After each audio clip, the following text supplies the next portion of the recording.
Hello listeners and fellow Game Pass fans, get yourself set and ready for your favourite unofficial Game Pass podcast, Game Pass News.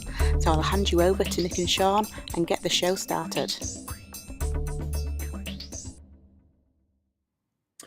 Welcome to Game Pass News, recorded live Tuesday, August 15th. I'm Nintendo, my co-host Sean Abbott, and I are about to fill your brains with all this week's bits and bobs of Xbox, like no split-screen co-op for Forza Motorsports. Do we care? Is Stalker 2 going to be a Christmas present this year? More Starfield news, and what are the top 10 kids games currently on Game Pass News? You better sit down, buckle up, because Game Pass News is one crazy ride.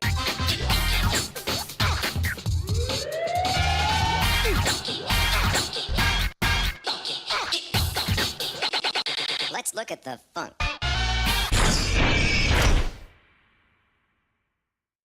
Let's look at the funk. What's up, Sean Abbott? How you doing, man? I'm super good, thank you very much. Been an enjoyable Tuesday. I am correct in saying it's Tuesday because you just said it's Tuesday. I mean, if you're taking my word for it, that's on you. But hey, I lost a day yesterday, so I woke up Sunday evening at 5 p.m. and didn't go to bed until Monday night at 9 p.m. So I lost a day. So I'm a bit behind, but no, yeah, I'm good. Enjoyable Tuesday. We took the kids to a child's style theme park, which was good fun. Interesting moments for both of the small children. So, I'm poking. I'm asking questions. Like what, Sean? I'll sit back in my therapist chair. Tell me more. So they are both wimps. I'll put it as easy as that. The small children are wimps. But some of the rides they wanted to go on, and then some of the rides they didn't want to go on, completely had me like. And sorry, I just read. What up, just Nora? But that's right, Nerd Nick. That should be that. Man, I should change that to mine. Never mind. That's probably taken. Whatever. Anyways, little kids are wimps and they suck. Okay, so what else? Go on. So they I don't know if you've ever seen them, but you know, like all the swings on chains that are fastened to a carousel, and they kind of as they swing, they go. Yep. Emily would not ride that for love nor money. Absolutely wouldn't do it. But then wanted to go on the kids' version of the roller coaster, which went higher, and probably, in my opinion, I didn't want to ride it. It was that rickety looking. Oh yeah, those are the worst. And then Logan had a big, massive panic attack about the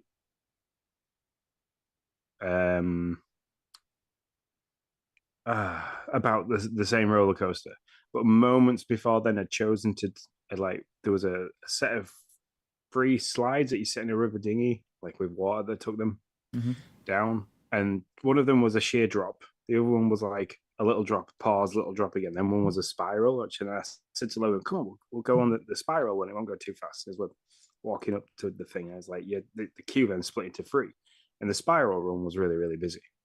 And I said to Logan, "Right, which one do you really want to go on?" So the spiral queue is a little bit long, but the other ones don't look too bad. It's which one do you want to go on? Thinking he'll just say, "Oh, well, I want to go on the spiral one still. It doesn't look as scary." He was like, "No, I want to go on the middle one that looked like it was the fastest and dropped the most." It's like, okay. So I took him on that, and he absolutely screamed and cried afterwards because it dropped very quickly the second time, and it took his breath away, and he kind of couldn't scream, so he set off screaming, and then all that happened, and we got to the end. He was like, "I couldn't breathe, Daddy. I couldn't breathe." And I was like, "Okay, yeah." So you didn't enjoy that. So yeah, just listen to me, kid. The range of fear for rides that I didn't think he would fear, and then fear for rides that I thought. Not having fear for rides that I thought he's not going to want to do, that was just absolutely bizarre. But other than that, it was great. Lindsay's mum came with us, which was nice. She went on a couple of rides with the kids, and then decided she wanted to go on one of the rides that I've just described, the water slides, with Lindsay, which was hilarious. So, yeah, it's I mean, it's also, it's not just that they're wimps; it's that they have no common sense. They just make not common sense. They don't make any sense. That's the better way to put it. So like, here's an incident that doesn't involve roller coasters or anything like that. My daughter doesn't like peanut butter. I absolutely love it. So one day I'm like, sis, why don't you like peanut butter? And she says, now she has tried peanut butter. Okay, she likes peanuts. She doesn't like peanut butter. Okay, so I thought she'd be like the texture, right? Makes sense. Okay, that's fair. Whatever. She says, well, Dad, I really don't like butter, and it's in the name, so there's just too much butter in peanut butter. And I'm like, sis, there's no butter in peanut butter. And she's like, yes, there is, Dad. It's in the name. So I couldn't get her to believe. And then one day she magically starts liking butter. And she comes to me and she's like, can I have a peanut butter sandwich? And I was like, you don't like peanut butter. And she's like, Dad, I like butter now. So I actually really do like peanut butter. No comment. It doesn't make no sense whatsoever. But whatever. That's kids. That's how they are. And yes, Tim is right. When you come, we'll go to Cedar Point. And also, see, the secret is, Sauce, then you'll find out how much of a wimp your co-host is, too, because I ain't riding on that. Like that Magnum ride that got stuck up on the very top, and then oh man, I don't know. Anyways, that's enough of that. I fear no roller coaster. The things I don't like, and I found that out again today, is ones that swing and spin at the same time, or anything that involves lots of rotating. Nope, not for me. Oh, see, those don't bother me. Don't make me go upside down or do steep drops or, yeah. We could have a whole conversation. I could tell a story, but it would go too long, and we're already too far in. We trying to cut down on the pre-chat to get you guys into the meat, and so let's jump into the meat with our Game Pass headlines.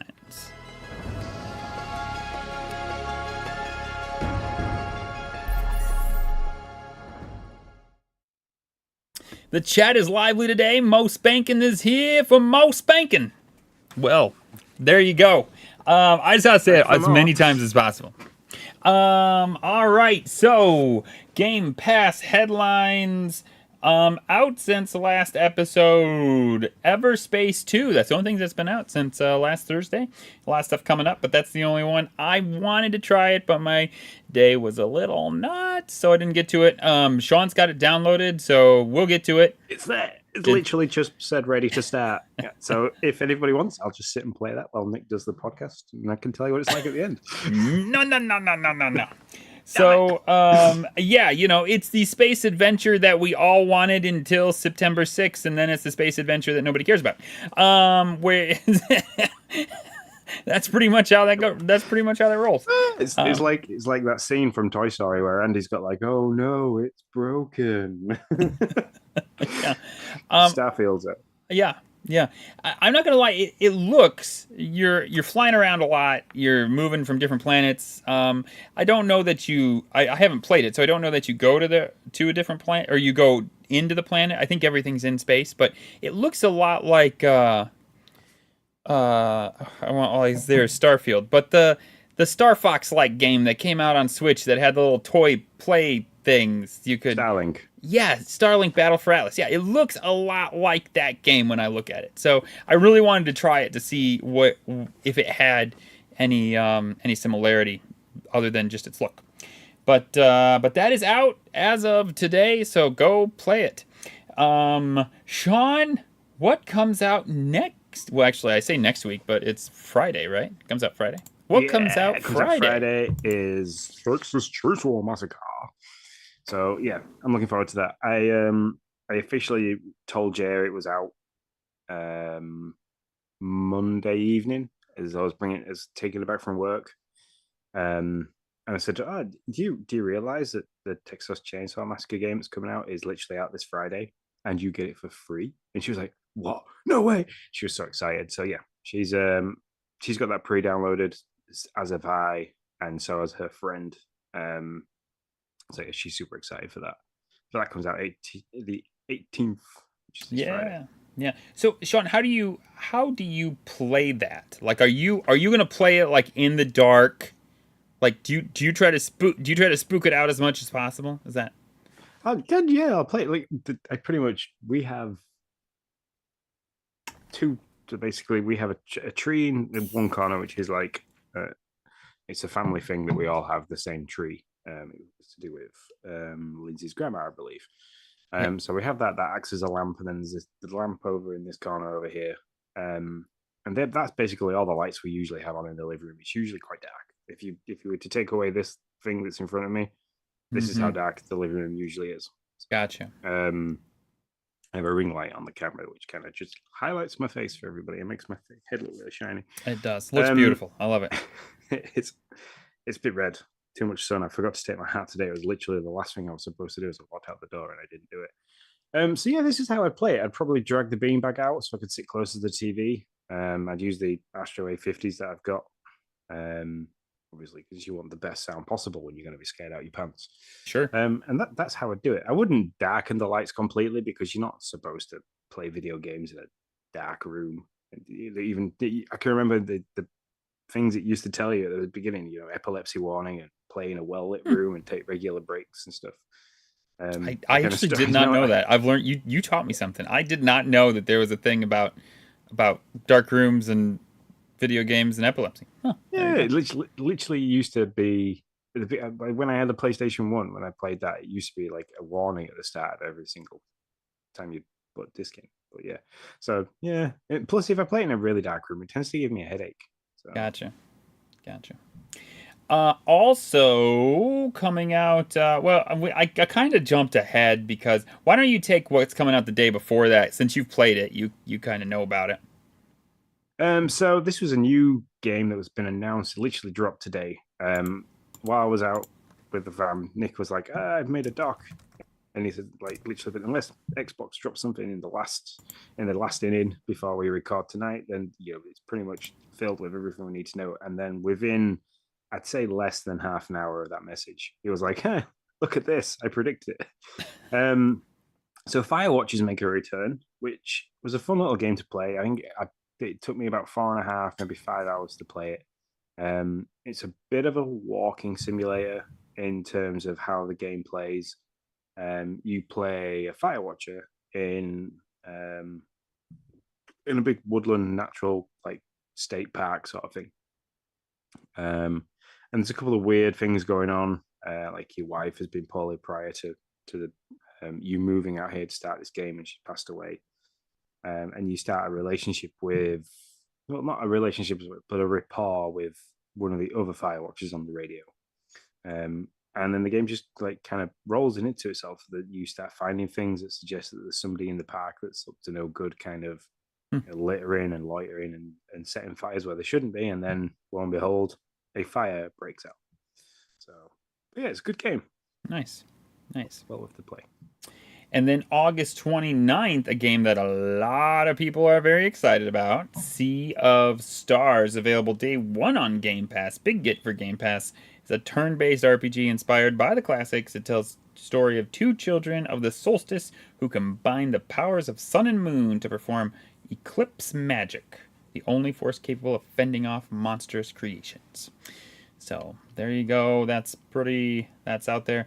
And then the next drop that they did, Gris, Cloud Console and PC, September 5th. Gris is a hopeful young girl lost in her own world, dealing with a painful experience in her life. Her journey through sorrow is manifested in her dress, which grants her abilities to better navigate her fated reality. I've heard this is a very artistic game.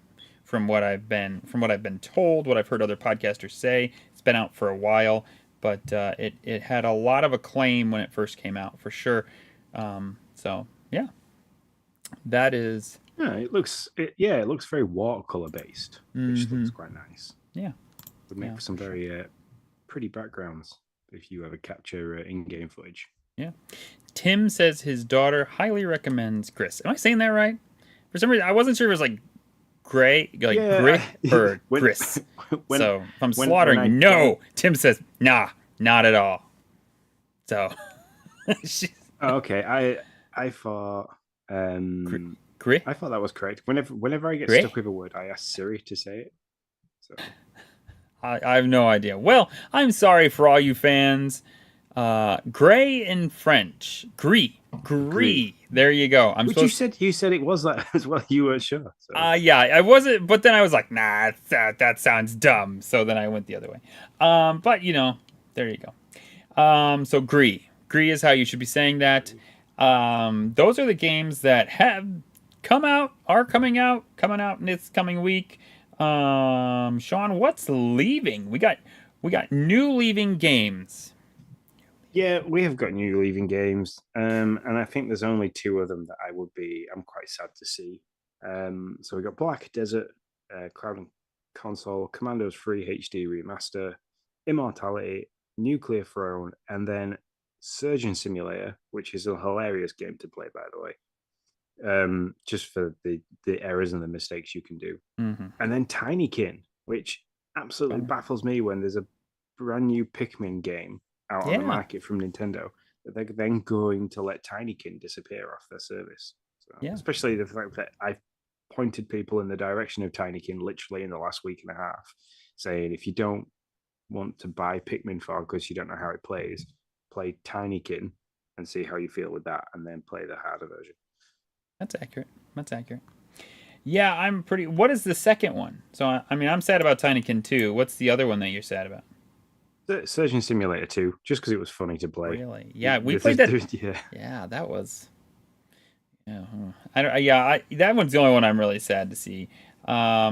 Immortality is the Sam Barlow game, I believe, where you have to put the film pieces together. There's going to be people that are sad about that. You can walk through that pretty quick. So if you're interested in that kind of a game, which is very, I don't know, esoteric might be the right word. It's just not for everybody. But if you're interested in trying it, you might want to give it a look. Since you have 2 weeks, and that game, if you do end up liking it, you can easily finish it in 2 weeks. So there you go. Those are Tinykin's an easy one to finish. Yeah, it's true. That's accurate. And then we got maybe two more weeks maybe to talk about games with gold. So tell us once more. Remind us about the final 2 games with gold.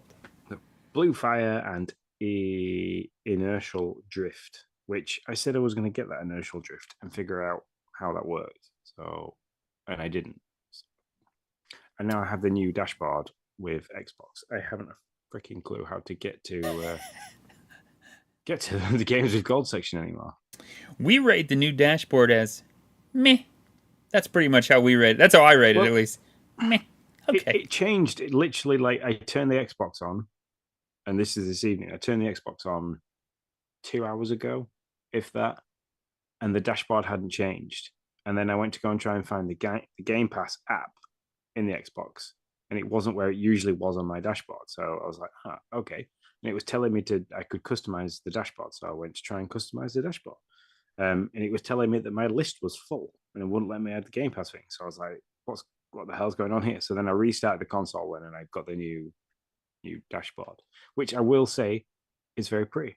The icons are smaller and I could see more of my background, which is a picture I took in a skate game that I was playing.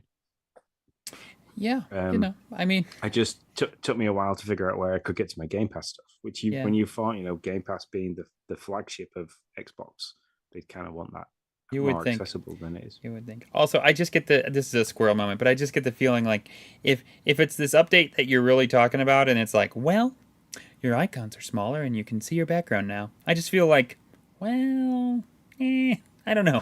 That's kind of a lame update to me, but whatever. That's my squirrel moment. I'm done. That's Games with Gold. Anything else before we move on to the X feed? No, let's go. Then let's move to the X feed.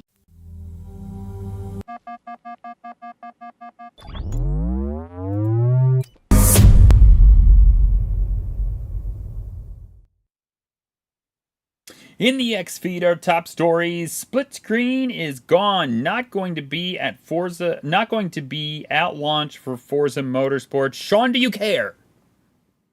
No. Okay.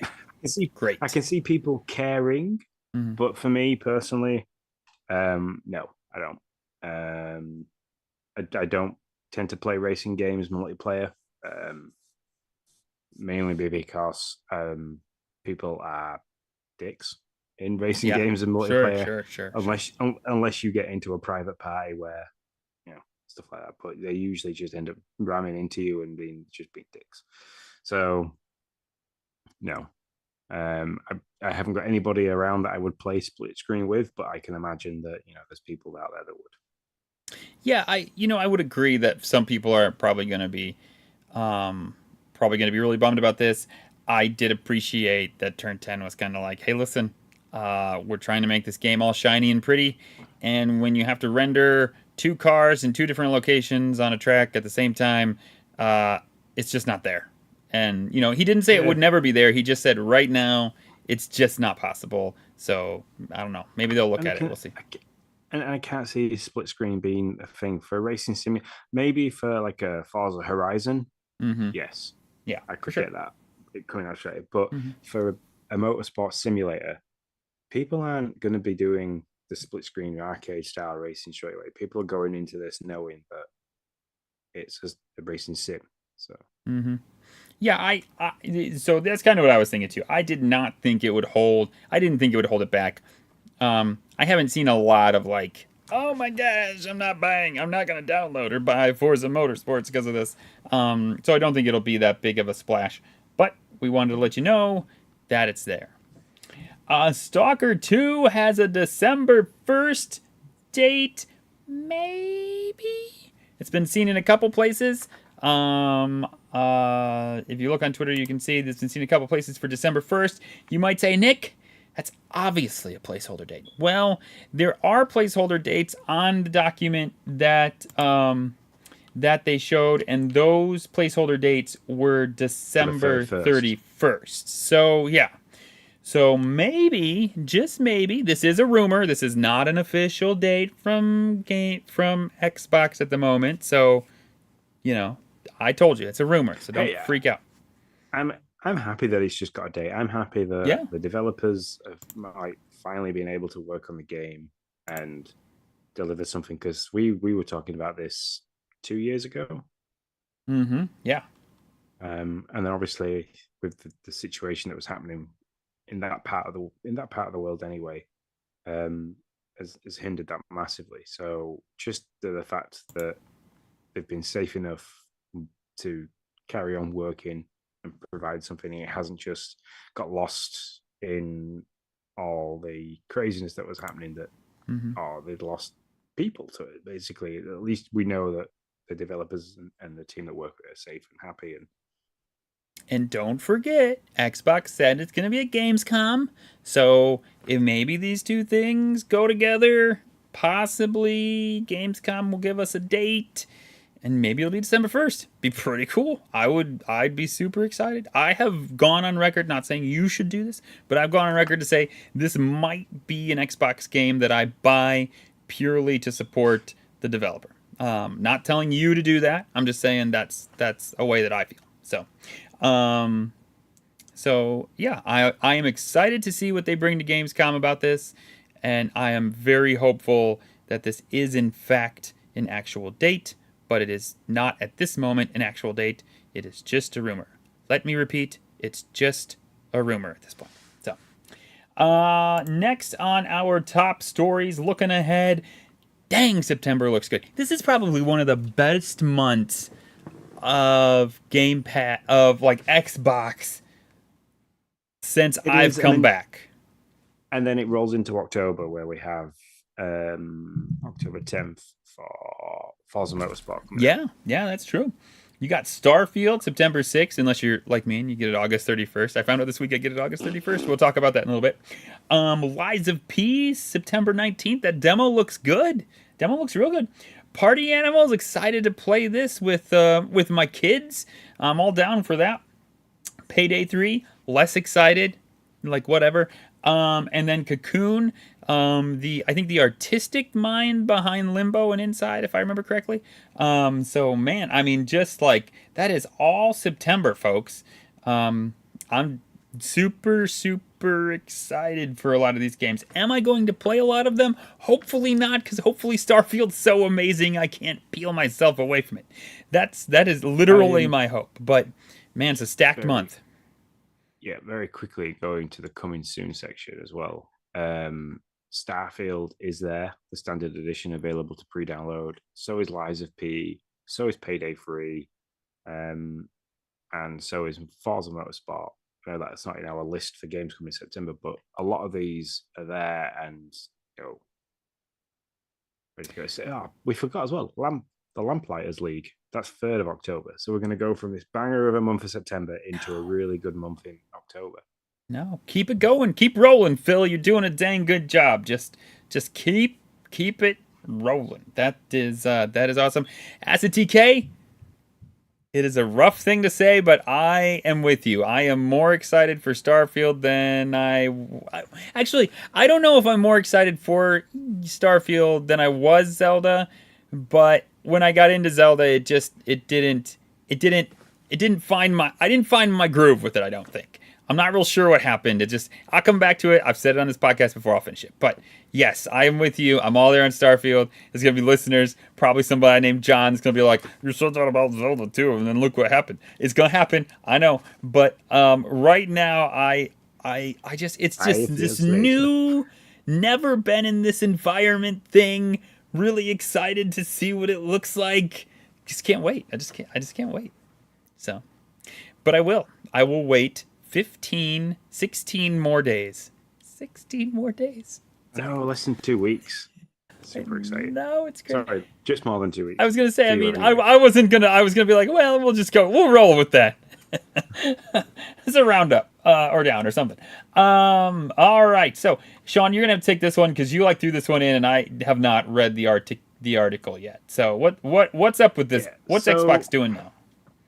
I knew something like this was coming because they were Xbox dropped some kind of tweet earlier on in the last couple of days about obviously wanting to make sure that they continue to ensure that playing games on Xbox and multiplayer games on Xbox is a safe and happy environment for everyone to play in. And they are really good with that. The Xbox community standards are fantastic.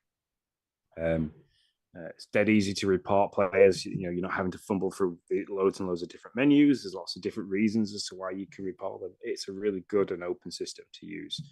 But what they have done is they have now introduced a brand new strike style system. So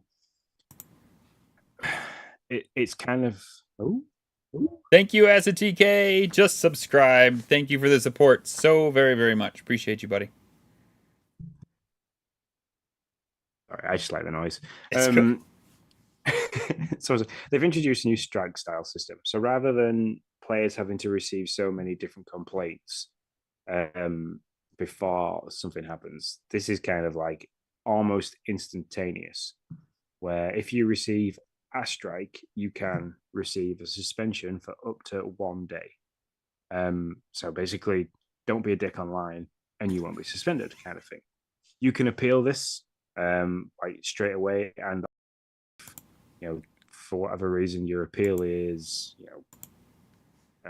you win your appeal, that strike will be removed straight away and normal service will resume. But that's only granted if you have 1 strike.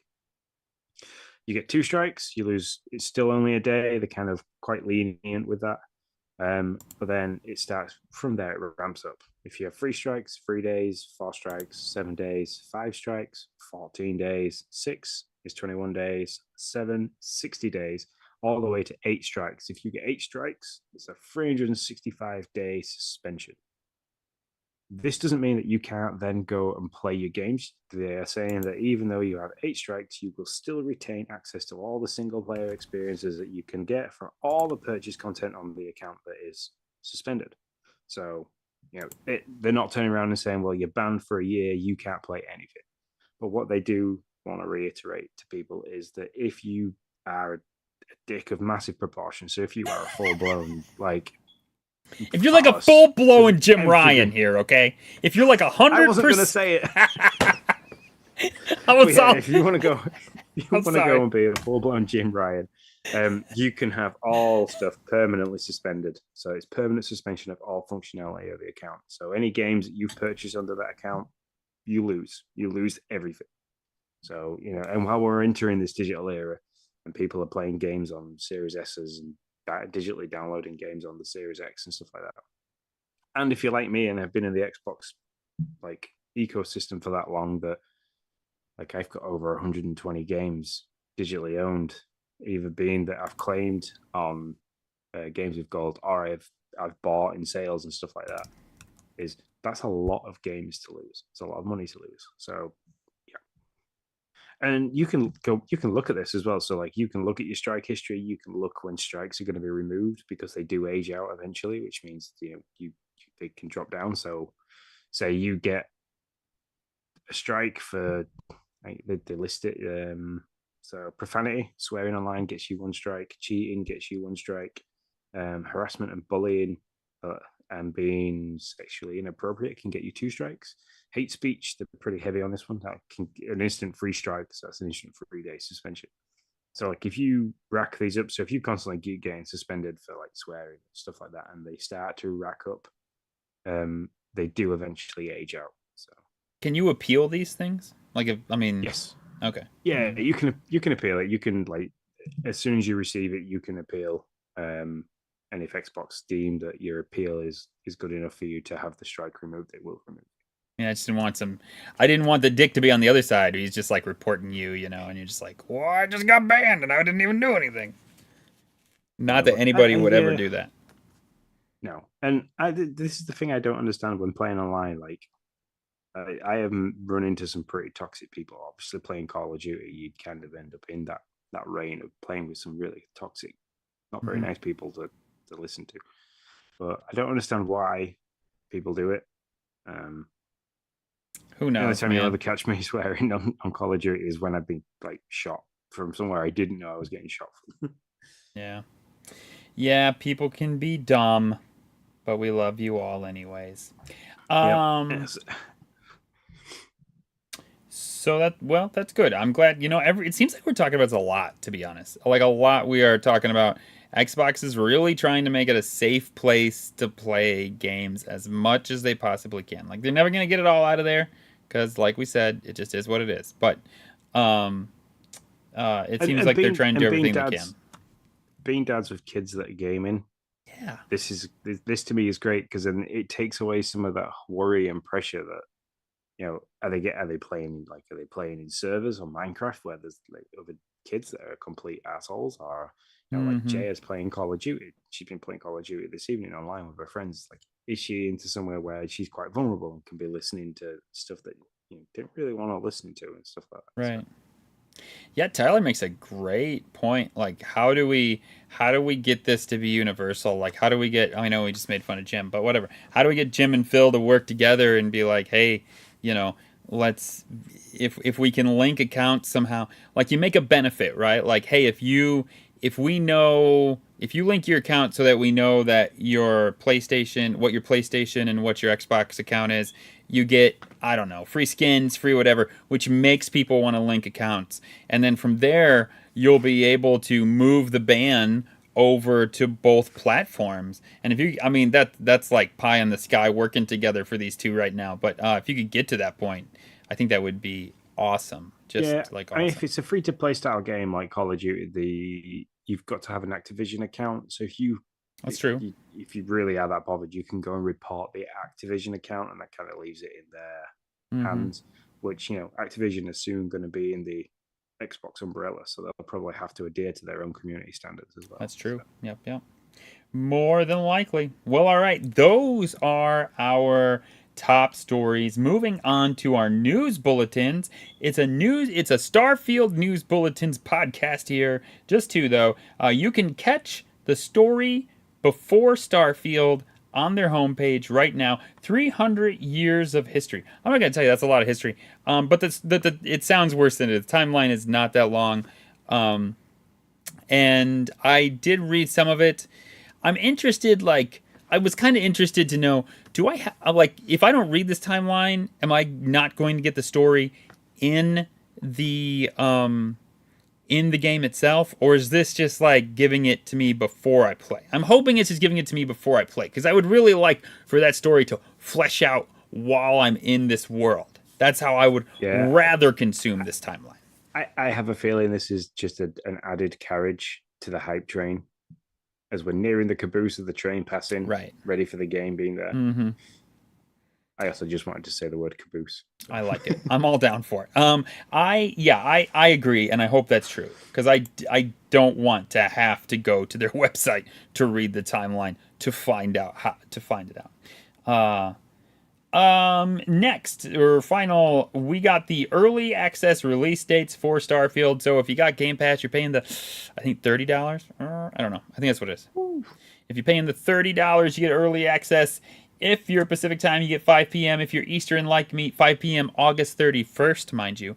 If you're Eastern, 8 p.m. for me. And if you're Sean, you get it at 1 in the morning, September 1st. Let me tell you all this was going to happen. I think I said this last time, but I'm telling you, those kids are going to bed so quick. I'll be like, kids at 7:30, you go brush your teeth, you get in PJs, you got school tomorrow. Go. Get out of here. Be gone. That's right. I'm gonna like pick them up from the britches and throw them right into bed. And then that's it. And be like, don't you come out? Don't you even think about coming out? I got things to do. I hope. Important adulting things. When does this happen? Let me have a quick look. While you're very quickly talking, I'm going to look at when you can start streaming to Discord. When I can start. Oh, that is a great point. Well, yeah, that would be fun, huh? Well, maybe. Some people. This is one of those weird games. It's one of those Zelda games, right? Where it's like, well, sure, I could stream it. And some people are going to be interested. Some people who like want to see what the beginning looks like or don't care about the game. But there's a lot of people who are just going to be like, I don't want anything to do with that. Like, I'm not ready. I'm not playing it yet, or I'm going to wait until September 6th or whatever. It's a real, like, I don't know. It's a real gray area, sticky area when it comes to streaming. But you let me know, and I'll put it on there. And then it's on you, y'all. We'll let you know. We'll be like, listen, this is Starfield from the beginning. Come and join us if you want to. Those, my friends, are our news bulletins. We have a fun feature story for you. I am excited to do this. We're going to start doing this a lot more. We're going to make them Game Pass News official top 10s. And because we're dads, we decided we would start with kid games. What are the top 10 kid games on Game Pass? Now, here's the deal, folks. We have not told each other what we think the top 10 games are.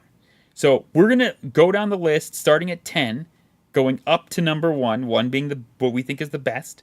And then we're going to have to banter where those 10 go and how they all slot in to make a final top 10 list.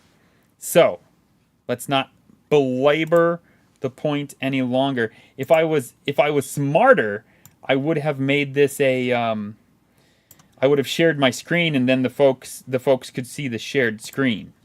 So, but I didn't do that. I didn't get that done.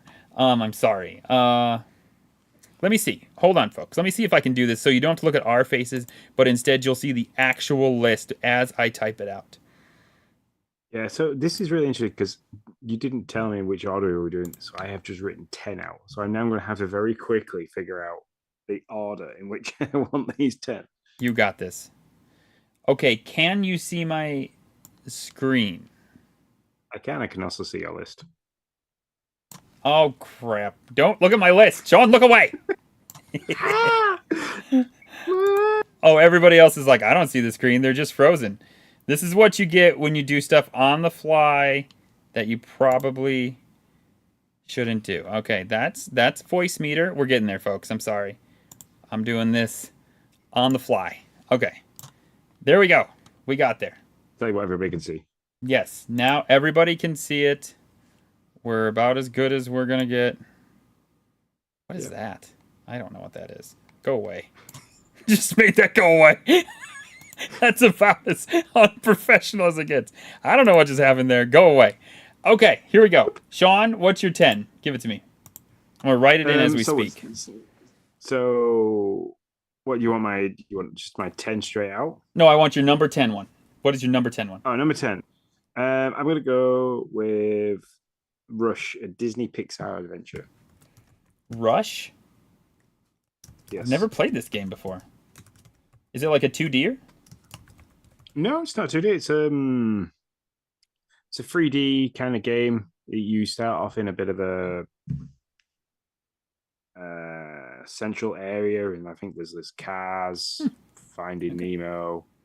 I think there's Ratatouille as well in there. I think I can't Nice. remember all the games. And you kind of like you can unlock more, but you're basically just playing really quick games all the time. Like there's a race, obviously. Lightning McQueen one is racing game. Mm-hmm. And it was fun for a hot second, and then it was kind of like this is just same old, same old. It was kind of like really slow and laggy. It was very aimed for kids, but it didn't keep Logan and Emily engaged for long at all. Gotcha. So that's why it's in the number 10. Number 10 for me, Unravel 2, a game by EA where you're a red and a blue guy tied together by a piece of string, 2D platformer. You got to find the way to work together with the string in the middle to get stuff done. So number 9 for you, sir. Number 9 would have been Paw Patrol: The Mighty Pup Save Adventure Bay. Oh, yeah. Paw Patrol Mighty Adventure, is that what you said? Mighty Pup Save Adventure Day, but Mighty Adventure kind of hits. Mighty, right. Mighty Adventure, I agree. Come on, how long do we need to make these things? Number 10 for me, I'm going to put Viva Pinata. I like it, but it's kind of old. It is a really good game. What? Yeah, I know. You see, it's getting long in really the tooth, good. though, man. They need to redo it. Okay.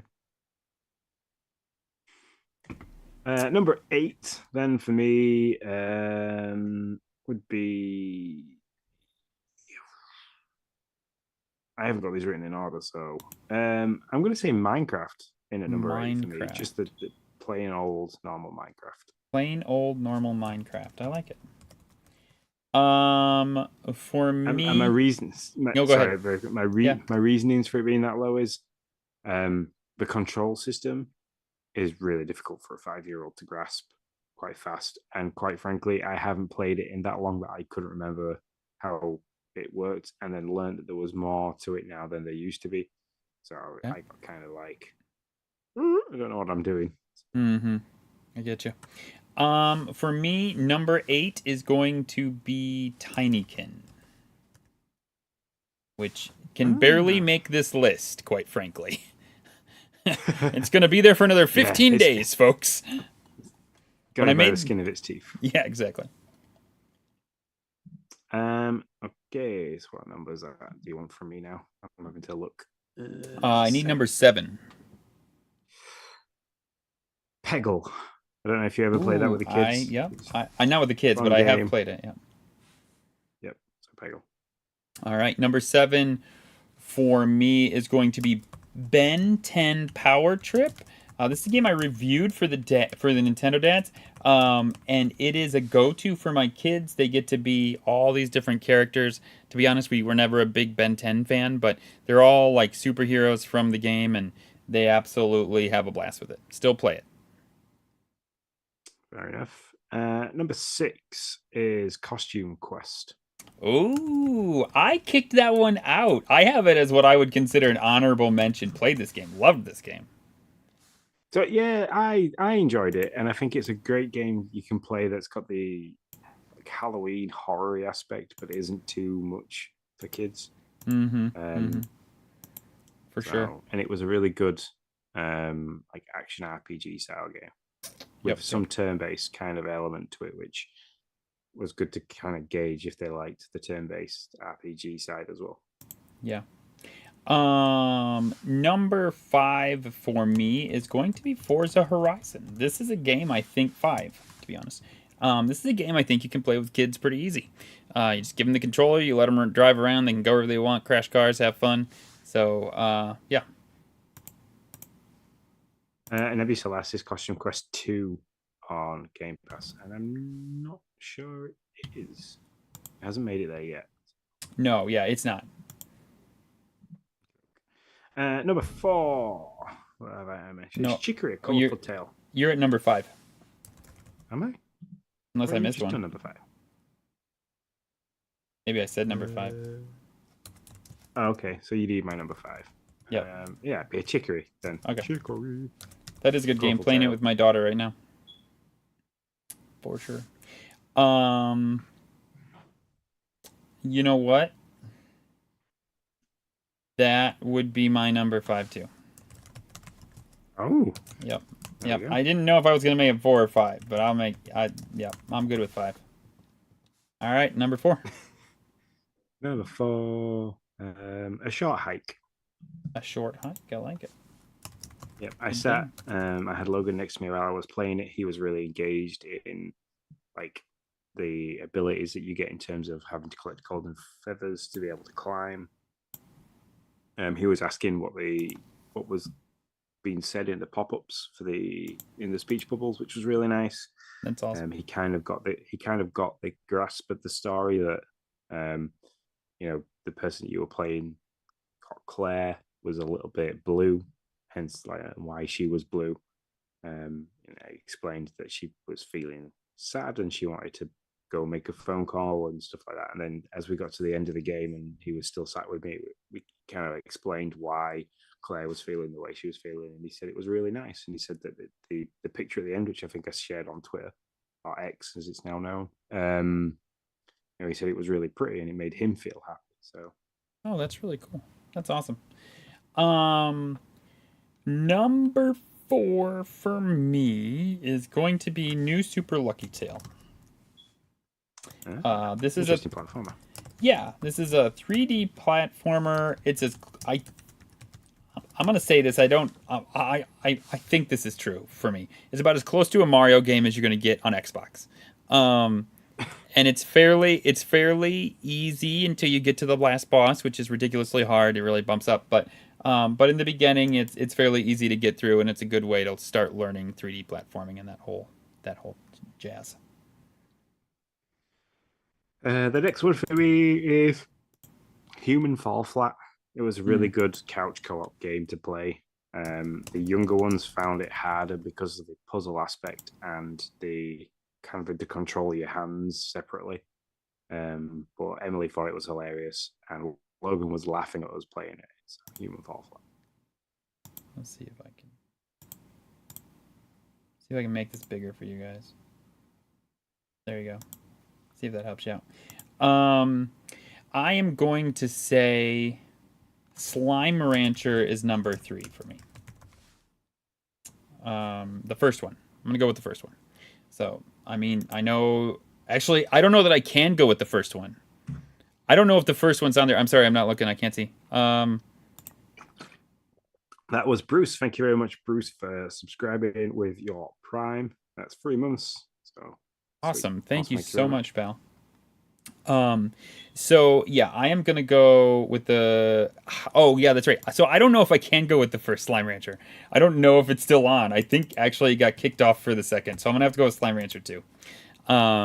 Still a good game. Slime Rancher 2. Slime Rancher 2. If you go and play that one, if you play Slime Rancher 2 and not Slime Rancher 1, then I'm pretty sure that you'll find it as interesting as you found Slime Rancher 1. I'd agree. You played 1 and then went quickly into 2.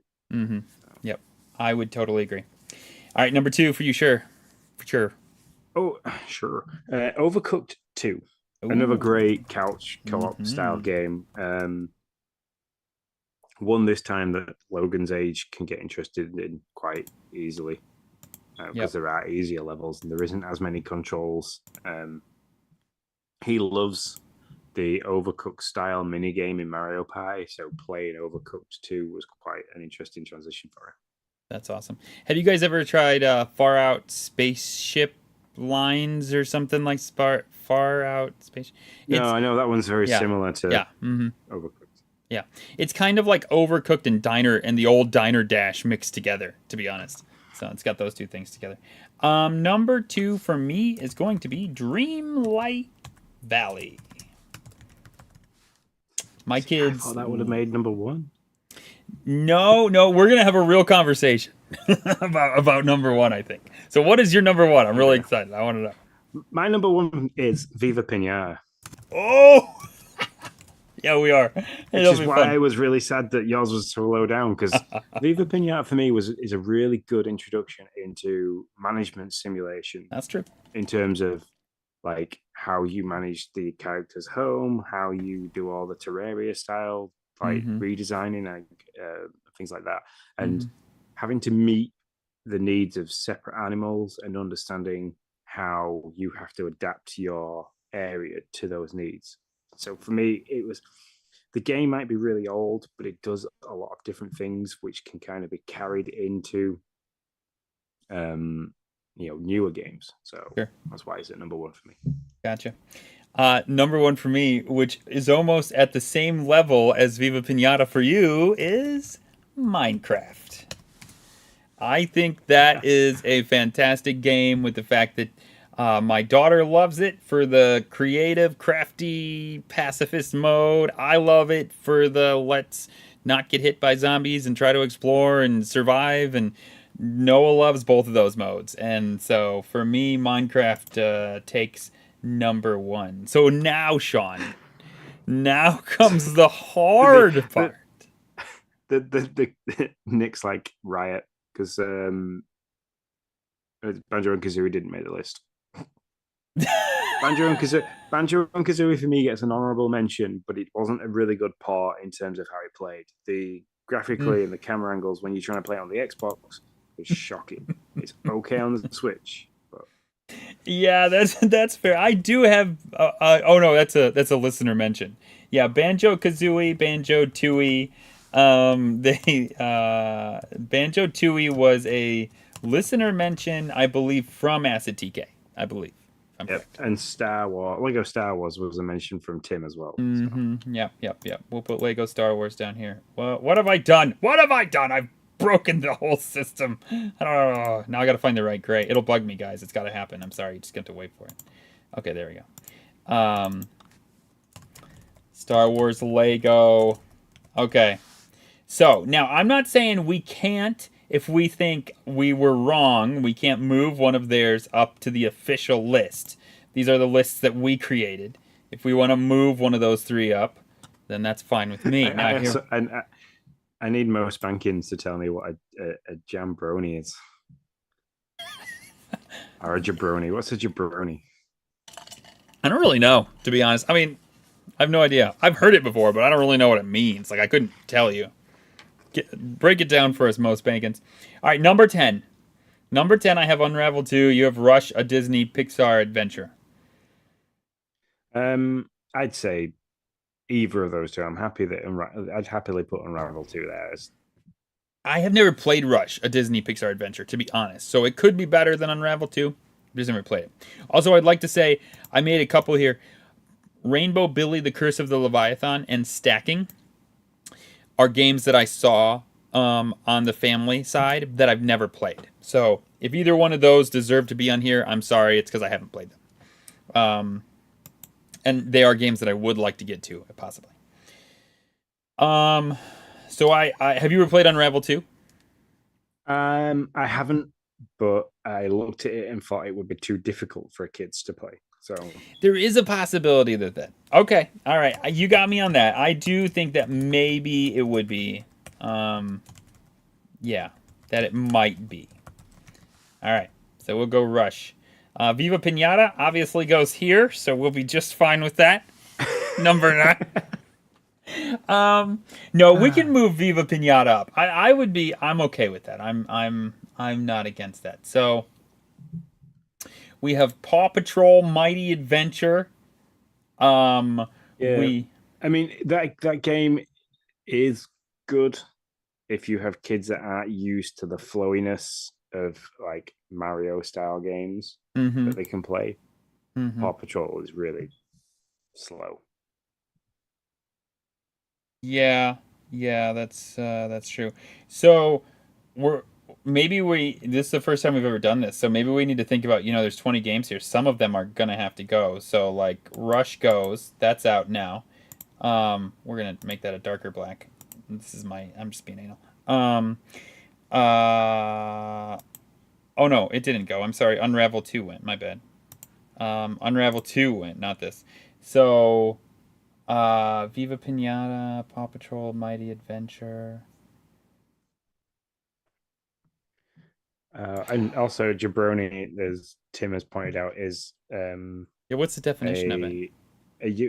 It's for US, a foolish or contemptible person. Oh yeah, that's me. Yeah, we're good. Yeah. Good job, Mo Spankins. You got it. Nailed it. That's 100% true. We're just a couple of jabronis. We should just start a new podcast called A Couple of Jabronies. Probably get a ton of views. Okay, I'll put in Mighty Adventure here. But now it gets tough because now we have 3 that are kind of left in the dust: Viva Pinata, Tinykin, and Minecraft. So what gets 8? I think Tinykin deserves a mention here. I mean, yeah, Tinykin does. It was a good game, and the fact that you didn't have to decide which of the Tinykin that you had to use. yeah, that's why I was like, yeah, exactly. It kind of held your hand through a Pikmin style game. Nice. All right, Tinykin is that's number 8. Now we have Ben 10 Power Trip, Peggle, but we also have Minecraft and, well, you have Viva Pinata up here and Minecraft up here. So those are we're actually pretty good. I've never played Peggle with kids. I could see it be good. I know my kids love Ben 10 Power Trip. I know that. Well, we'll go with Ben 10 Power Trip then, because Peggle's just one that I know, like, I liked it. I love it. Lindsay loved it. I know Jay has played it. And I've seen Emily playing similar on her phone, so I know she'd enjoy it too. I'm gonna have to show them Peggle and see what they think. So now we have Forza Horizon 5, Costume Quest, and Peggle. Costume Quest is a good one, but man, Forza Horizon 5 is as well. Are we just gonna put Chicory at number 5 since we both kind of agreed? Yeah, okay. That was a no-brainer. That is on the same level. Yeah. Okay, that's good with me. Chirkery, sure, whatever. You just gotta go with it. Chicory. There you go. I can type. Okay, so now we have Costume Quest and Forza Horizon 5. Now I get the controls are too much for kids to like be able to do all the things. It's not about like doing all the objectives. It's more about just being like, here, kid, this is go, this is break, this is forward. Go do your thing, you know? So I'm not saying they're going to beat the game, but that's what Noah has appreciated to do. He doesn't play it a ton, but the few times he has, he really does like to just fly around. Costume Quest, I beat it. It's a good game. Yeah. Man, how many listeners do we got here? We might need some listener help here. We got 7 listeners. If you guys, I can't look at the screen too. So Costume Quest or Forza Horizon 5. Oh man, this is gonna get tough. These last like 5 are gonna be tough. I'd edge towards Forza Horizon 5, mainly because it's the only racing style game that's in there. That's true. That's a good point. And it's a good introduction to arcade races and racing simulators because there's both aspects to it. And if you buy the Hot Wheels update, there's all the fun of driving around the Hot Wheels track as well. So there's more added to Forza Horizon 5 than there is Costume Quest. Okay, now we have 4 spots left and 8 hot games, quite frankly. Like, I'm willing to take out Slime Rancher 2. I will say that. I'm willing to, out of the games that are left, it doesn't... No, I don't know what I just did, but I didn't mean to do it. It doesn't fit. So I'm willing to take out Slime Rancher 2. Most banking says that Minecraft needs to be number 1, which I can agree. All right. Out of the ones that are there, Minecraft is the number 1. It does offer more of a creative outlet. So. And then Viva Pinata takes number 2. Yeah. I'll give Viva Pinata number 2. It's been so long since I played it, to be honest. I just put it down there because I was like, it's old, so I don't know. Dreamlight Valley has to make this list, okay? Yeah, Dreamlight Valley number 3, because that's again is another good introductory like to simulators in terms of like Sims and stuff like that. So okay, so that gets rid of those and rid of that one. And so we got A Short Hike, Human Fall Flat, Overcooked 2, New Super Lucky Tail. If I'm going to say it's between Overcooked 2 and New Super Lucky Tail. Those are the two and that I'm going to go with New Super Lucky Tail because Overcooked 2, you can play that on the Switch. It's pretty cheap to pick up anyway. So if you wanted to play a kid-friendly game that you could play, is New Super Lucky Tail. Great platformer. All right, so this is our list, our top 10 list of kids games to play right now, at least for the next 15 days. At least for the next 15 days. Number 10, Rush, a Disney Pixar adventure. Number 9, Paw Patrol Mighty Adventure. 8, Tinykin. 7, Ben 10 Power Trip. Number 6, Forza Horizon 5. 5 is Chicory, A Colorful Tale. 4 is New Super Lucky Tale. 3 is Dreamlight Valley. 2 is Viva Pinata. And 1 is the Evergreen Minecraft. So there you go, folks. We're going to be doing more of these. They won't always be kid-based. We might do shooters. We might do RPGs, turn-based, something or others. Who knows? We will do more of these, but that is our top 10. We will post these on Twitter, and we'll probably also do a little like YouTube video for them. So I'm going to stop sharing my screen, and I'm going to go back here. To us. And we going to come on back, folks. Okay. Just picking my nose now. Oh, there you you're back. Okay, so where am I going? I don't know. What's next? Who knows? That is our feed. That is all of the X feeds, from the top stories to the news bulletins to the feature stories. These jabronis are going to the dashboard.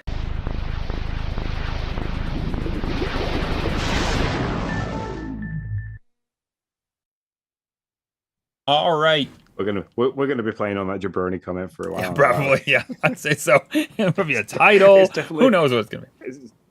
It's definitely going to be in the bio for the podcast. Yeah. Come on, listen to a couple of jabronis. I love it. Sean, why don't you go first, but end with your first one, and then that'll roll me into mine. Okay, I'm gonna do so. So I've been playing some more Quake 2. It gets harder than I remember, and I don't know if that's because I haven't played it for a while. But that game, the difficulty in that game has just gone. I've got to a point where I can't seem to get through it with enough health to survive. But yeah, still enjoying that very much. And the other game I played it for a good maybe 45 minutes before we started this evening, was Broforce.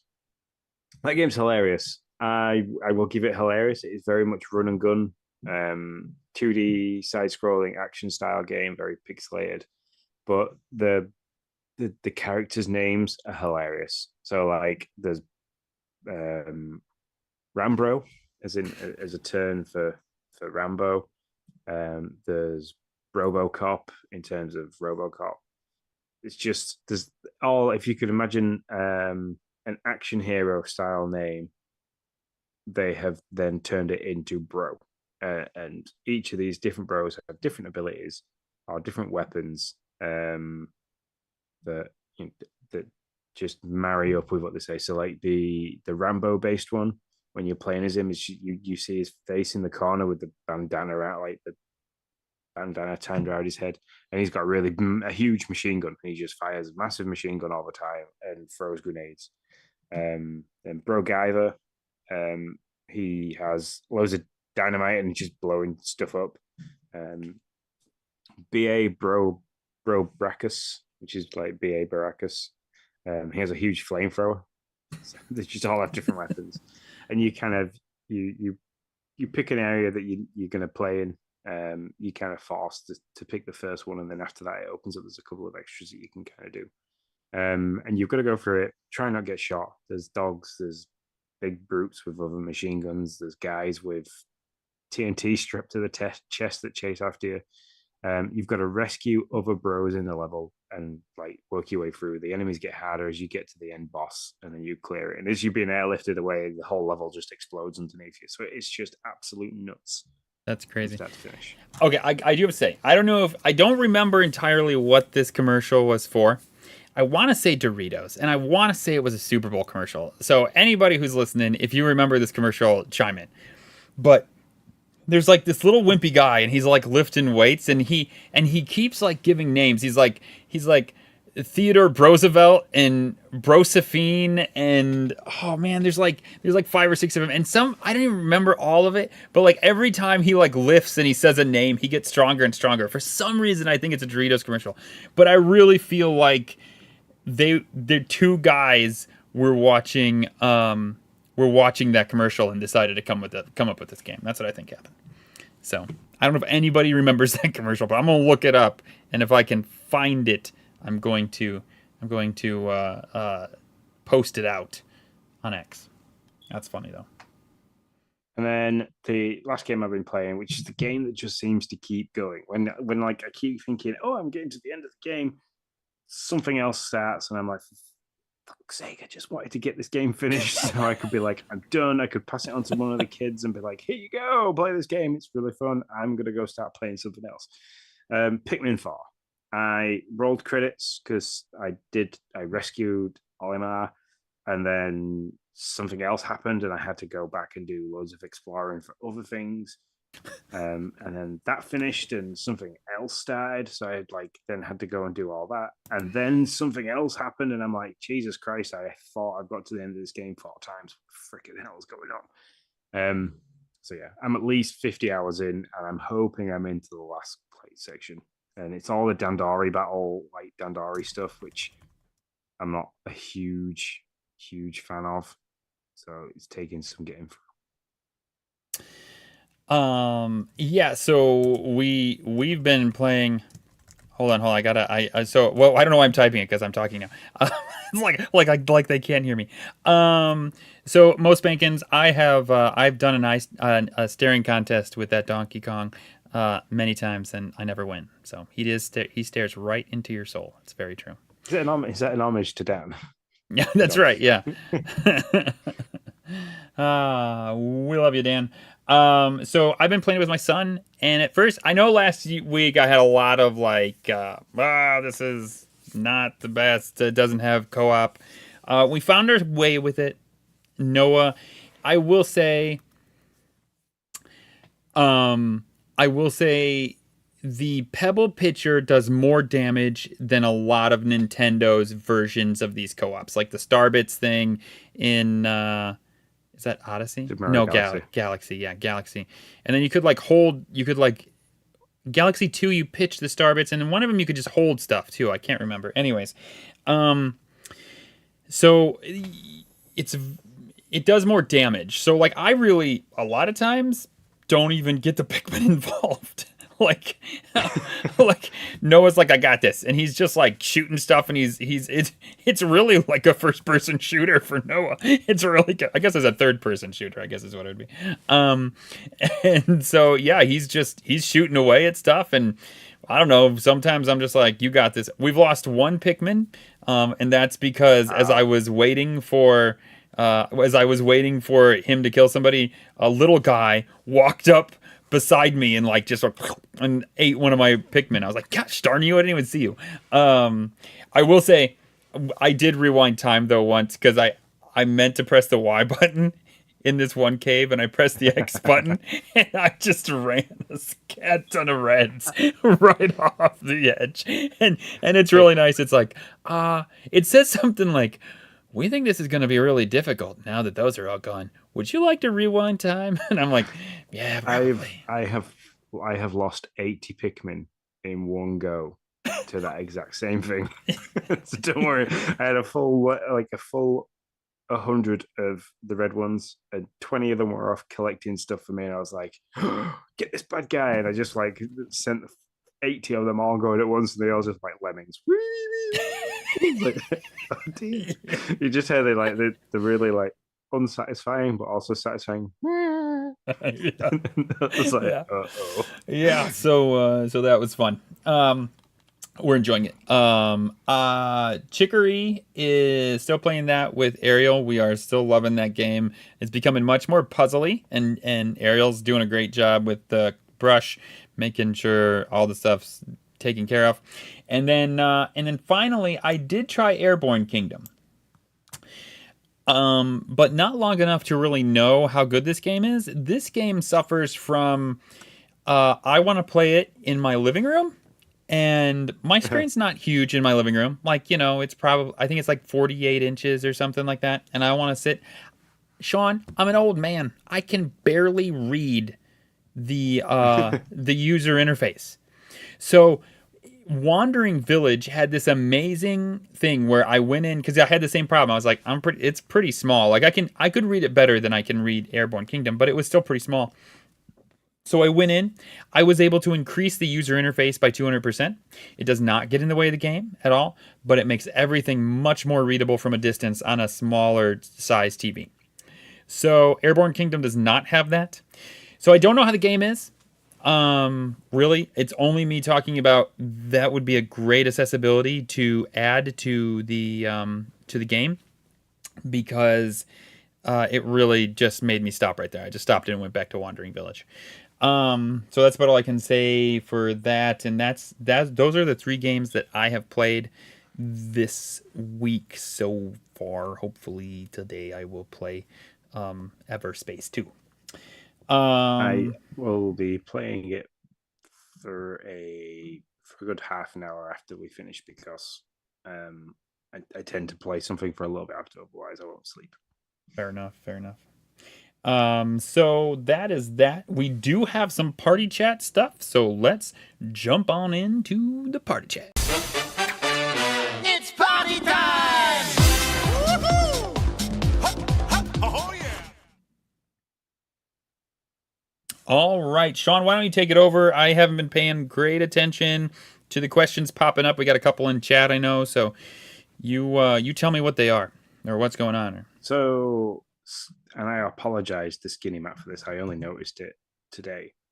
He did ask us a question a while back now in July, and both me and Nick completely missed it. So, from Skinny Matt, so I've been trying to get the family to play more tabletop games over the past year. Yesterday, I finally picked up Castle Panic from one of the local gaming stores. Is there any tabletop games you've recently grabbed for the family? Did they enjoy it, and what would we recommend? I'm always lost with the term tabletop game. Is this like in real life, sit upon the kitchen table and play together, or? Yeah, that's how I view it. Yeah, I mean that's how I view the question. Any kind of game you're physically playing, not on a screen, but in real life. Just because I know there is tabletop games for like the Switch and stuff. So yeah, I get what you're saying. But no, that's how I view it. So recently, and this is you got to be a little. But Noah's 9, and he gets this, and he's been playing it with us. I picked up Wingspan for my mom for her birthday, and she's been loving it. We play it a couple times a month, I think. Initially, it's pretty overwhelming. Not gonna lie, a lot of rules. Takes a while. If you can do a YouTube thing, that probably really help. I wish we would have done that. But once you get it, then you sit down. It just like it's fine. You know what you're doing, and if you have somebody that can explain it to you, that's even better. But I have been loving that game. My family loves to play the train game. Gosh darn it, Ticket to Ride. WSL just said it. Ticket to Ride. That's right. So family loves to play Ticket to Ride. And then one more game I'll say. It's a card-based game. If you like golf, you don't really have to. Well, I shouldn't say if you like golf. It's a golf-based game, but it has nothing to do with golf. It's called Play 9, and it's got some strategy. It's got some luck. You deal everybody 8 cards. They all lay face down. You flip up 2 cards, and the idea is to try to take from the person next to you or from the pile and get the cards to top to bottom vertically match, and then those points go away. And the idea is to have the least amount of points, like you do in golf, at the end of the hand. So if you have a 5 on top and a 5 on the bottom, then that's 0 points. But if you got a 10 on the top and an 8 on the bottom, then that's 18 points, and that's obviously a bummer. So there's 3 from me. Okay. We don't play a lot of these. We tend to play these more when we're like having my nieces and nephews over, or if we're going to like a caravan or something like that, or a static lodge. But we tend to play either Uno, because Mhm. who doesn't love Uno? Right. And all the kids can Sure. kind of grasp that. So that's one that we play. And then I can't remember the name of it. I think it's called Monopoly. The card game? Monopoly. Yeah. Yeah, I don't remember what it is called, but it's good. It's really fun. I agree with that. No, not the card game. There's Oh no? a kind of a type of Monopoly game, and it's a board style game, but you have to build it rather than the usual buy all the properties around the outside of the board. In this one, you still go around like you would do a normal Monopoly board. It looks exactly the same, apart from you've got Okay. a tower that you have to fill with these businesses. So you walk like Xbox is on there, Samsung's on there, Fender, My Little Pony, and it's a lot quicker to play and keeps kids more engaged. Okay. I think it's called Monopoly Enterprise or something like that. Okay. Let me just Enterprise. So Monopoly Empire. There we go. Monopoly Empire is what it's called. And it's really quick fire, easy peasy for the kids. It still has the chance card and stuff like that. A system in there. Still has the go to jail system and things like that. For if you roll too many doubles, if you land on go directly to jail, stuff like that. And the aim of the game is to fill the tower. Whoever fills the tower the quickest, and you can play cards to stop people from buying businesses, or you can chime in on business deals. If somebody hasn't got enough money, that it kind of goes to auction, and you auction off to somebody to buy the business. And it's just a really fun game. Like Logan gets it, he can play it. So he's 5, and like the eldest who's 17 gets it. Nice. It's 4-player minimum. It's a 4-player maximum. You can play with just 2 people, but it's a bit silly for just 2 people. So yeah, that's probably about it. That and Mousetrap. Yeah, Mousetrap. I got that. I got that for my birthday last year, and we've maybe played it once or twice. So enjoy that. Uno is a go-to for us. Actually, a few times a week. It's a good. We like to play it. The kids got just like 30 minutes. Really, they're up and they're like, "Can we watch them on TV?" And I'm trying to like not get them on a screen to kind of chill them out. And so I'll just be like, "Hey, let's play a game of Uno." And then normally they're like, "I don't know," and I'm like, "Okay, go to bed." And they're like, "Okay, Uno sounds great." Yep, levels out. Yeah. So yeah, that I hopefully that answers your question, Skinny. And I apologize. I think it was like back end of July when you asked that question, so it's middle of August and we're just picking it up. But that's my bad. Missed that. Totally his bad. So most I had rankings, nothing to do with it. No, it's not true at all. It's our bad. I had to go back through the chat because Mo did ask a question at the beginning of the show. He's asked, is it Baldur's Gate 3 not arriving on Xbox until a later due date due to technical limitations? What are your opinions on the parity clause for both consoles? And I had to Google what that word meant, and like the fairness clause for both consoles. Is the Series S holding back Xbox's generation? This generation of console? Yeah, I think it is. I think it is in some ways. I think Phil's in a bit of a pickle here. So obviously they're not looking for parity in resolution. We know there's not going to be a parity in resolution. The S is 1440 and the X is 4K, and and they're not even really looking for parity in the frame rate. They're okay with giving lower frame rate to the S than the X. That's not a problem. The problem is, so it needs parity in all forms of things you can do. Everything you can do in one game, you have to be able to do in another. Might be less resolution, might be less frame rate, but you have to be able to do it all. And I think, yes, they're not willing to step out and say it, but there have been some devs in frustration who have come out and said, "Hey man, this is not easy or not possible, or holy crap, I can't even believe we got this done." And so yeah, I think it's an issue, and I think it's a Baldur's Gate issue as well. It's like Baldur's Gate. It's a Baldur's Gate. I didn't even mean for that, but that's funny. It's a Baldergate. That's gonna be our thing now. When whenever there's an S issue, we're gonna be like, it's Baldergate. It's definitely a Yeah, there we Baldergate go. issue.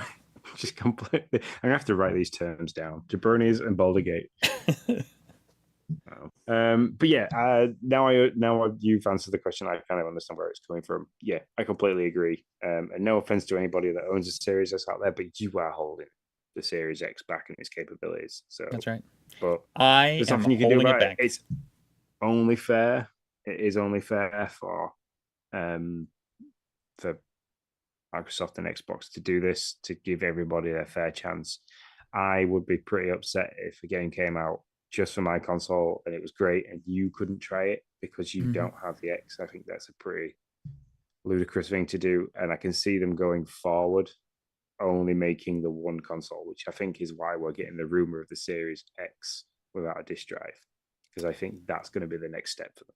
Yeah, you're probably right, but it does not matter how you slice this shit sandwich.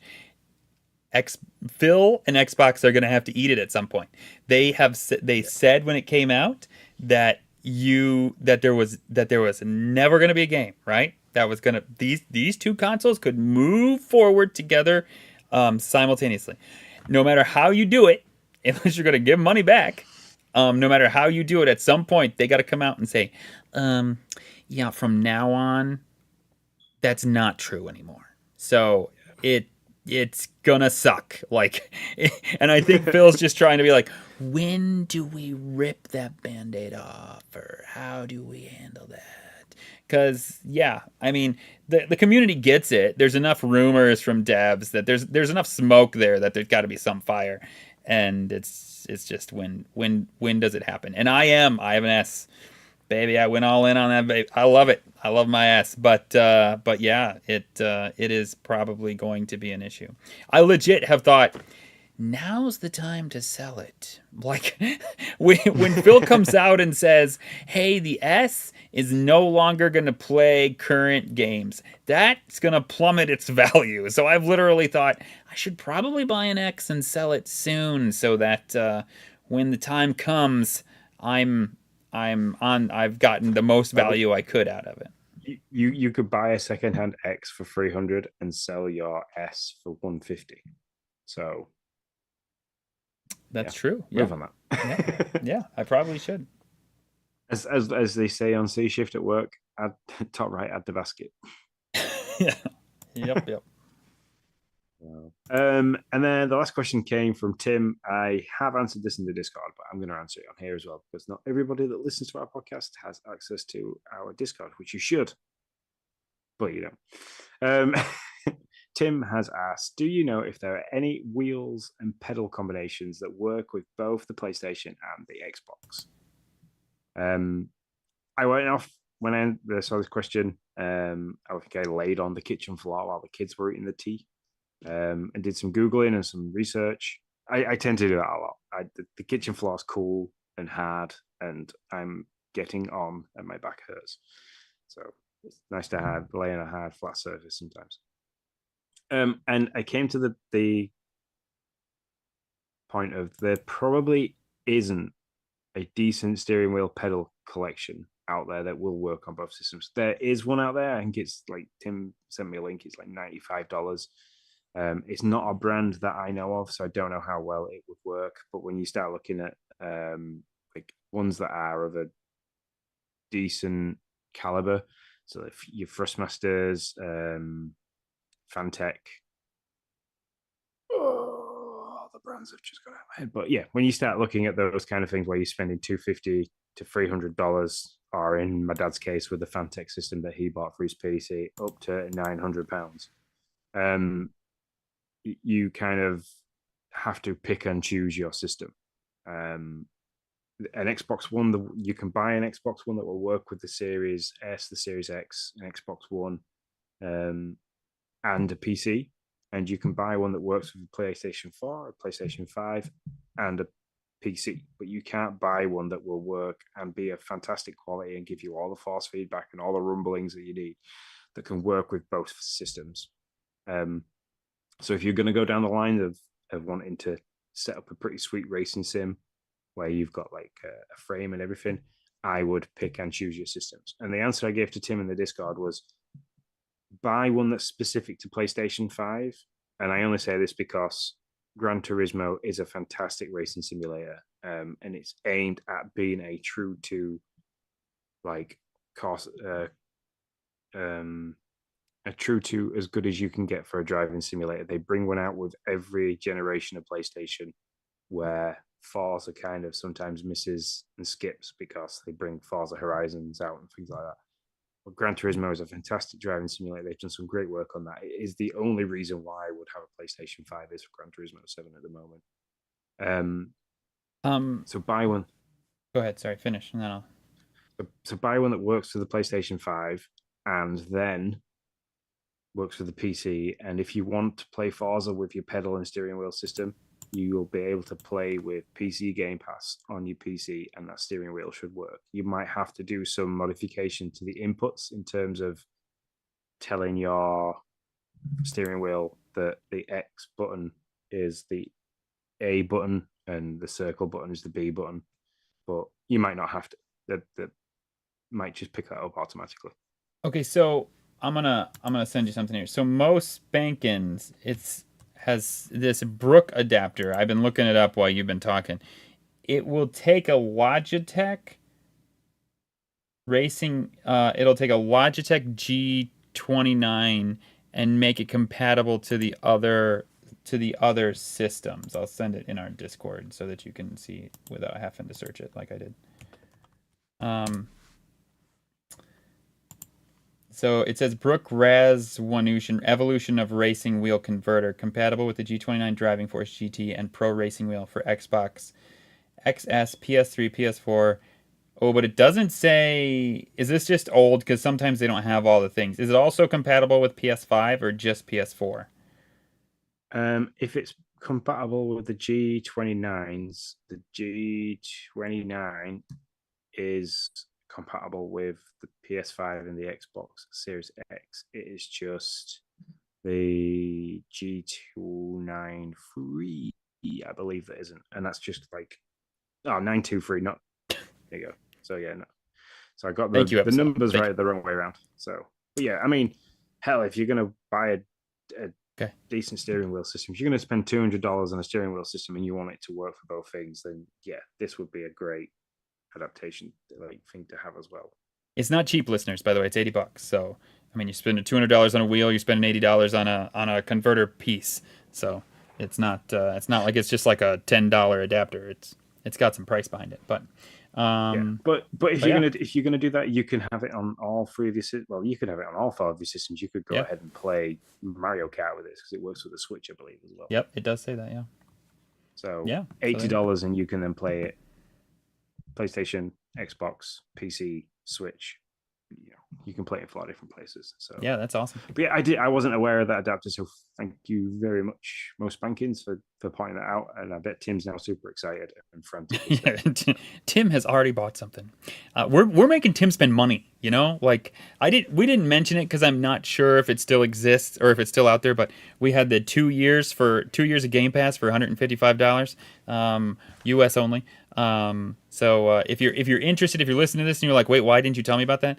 You can go to my Twitter account, Nintendo, and look it up. I don't know if it's still there. I did do it. It looks sketchy. I'm not gonna lie, but it is legit. I've gotten my 2 years. So has Tim.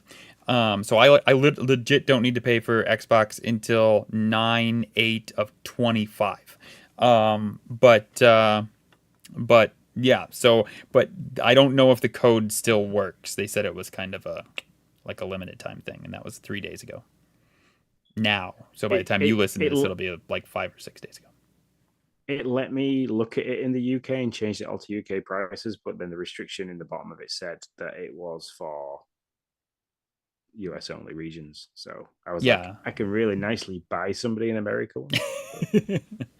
Yeah, they made me check. They were like, "Do you want this for the United States?" Because that's where it's from. Like before I clicked to get the code, they were like, "This is your last chance to say no and get a refund. Otherwise, it's yours." So yeah. Anyways, that's my squirrel moment, and I'm done.